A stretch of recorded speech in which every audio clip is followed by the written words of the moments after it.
The coffee cup trembled in her hands as Maria watched the elderly man rummage through the trash bin outside. The cafe window, his clothes hung loose on his frail frame, dirt-streaked and threadbare, and his fingers, gnarled and shaking, pulled out a half-eaten sandwich someone had discarded. Her throat tightened. She'd seen hunger before. She'd lived it. The gnawing emptiness that made you forget pride, forget shame, forget everything except the desperate need to fill the void inside. Tears blurred her vision as she turned away from the window, but the image remained burned into her mind. In that moment, something inside her shifted, a quiet voice whispering that maybe, just maybe, one small act of kindness could matter. Maria Rodriguez had been working double shifts at Rosie's Cafe for 3 months straight. The tips were modest, barely enough to cover her cramped studio apartment and the medical bills that kept piling up from her mother's treatments back in El Paso. Every penny counted, every dollar stretched. She lived on ramen noodles and hope, saving what little remained after rent to send home. But watching that man, someone's father, someone's son, eating garbage on a cold November morning cracked something open inside her chest.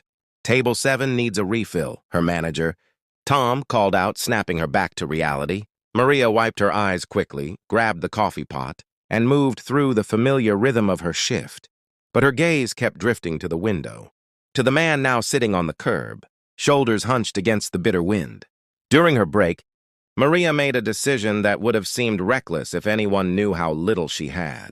She ordered a full breakfast, scrambled eggs, bacon, toast, hash browns, orange juice, and coffee, using her tip money from the morning rush. $32. That was her grocery budget for the week. Tom raised an eyebrow. Big appetite today? It's for someone who needs it more, she said quietly, avoiding his gaze. When the food was ready, Maria carried it outside, her heart hammering. The man looked up, his weathered face etched with confusion and something that might have been fear. Up close, she could see the exhaustion in his eyes, the kind that came from too many nights without shelter, without safety. Sir, her voice came out softer than she intended. I thought you might be hungry. Please take this. He stared at the steaming plate like it was a mirage. I don't have money to pay you, miss. I'm not asking for money. I just want you to have a warm meal. She set the food down beside him, along with napkins and utensils. Take your time. No one's rushing you. His eyes filled with tears. Why? He whispered. Why would you do this? Maria knelt down, ignoring the cold concrete seeping through her uniform. Because someone helped me once when I had nothing.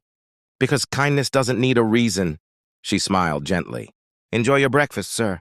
She stood to leave, but his voice stopped her. William. My name is William. I'm Maria. It's nice to meet you, William. Back inside, Tom was shaking his head. You've got too big a heart for someone living on tips, Maria. Maybe he was right. That night, counting her remaining money, Maria felt the weight of her choice. $18 to last until her next paycheck. But when she closed her eyes, she saw William's tears, the disbelief and gratitude in his expression, and she knew she'd make the same choice again. The next morning arrived gray and drizzly. Maria dragged herself to work, exhausted from another sleepless night worrying about bills. The cafe was quiet during the early shift, just a few regulars nursing coffee and reading newspapers. She was refilling the sugar dispensers when the door chimed. She glanced up absently, then froze. A man in an impeccably tailored navy suit stood in the doorway, his silver hair neatly combed, shoes polished to a mirror shine. But it was his eyes, those same kind weathered eyes that made her heart stop. William? He smiled, and it transformed his entire face.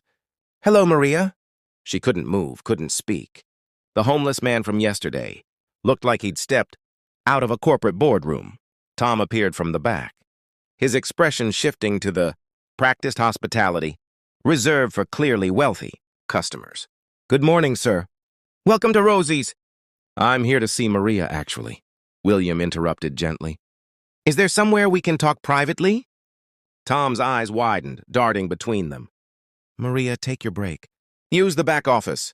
In the cramped office that smelled of old coffee and receipts, Maria finally found her voice. I don't understand. Yesterday you were homeless? William finished. I was for 1 week. It was a test. Maria. A test I'd been conducting for 3 months across different cities. She sank into a chair, her mind spinning.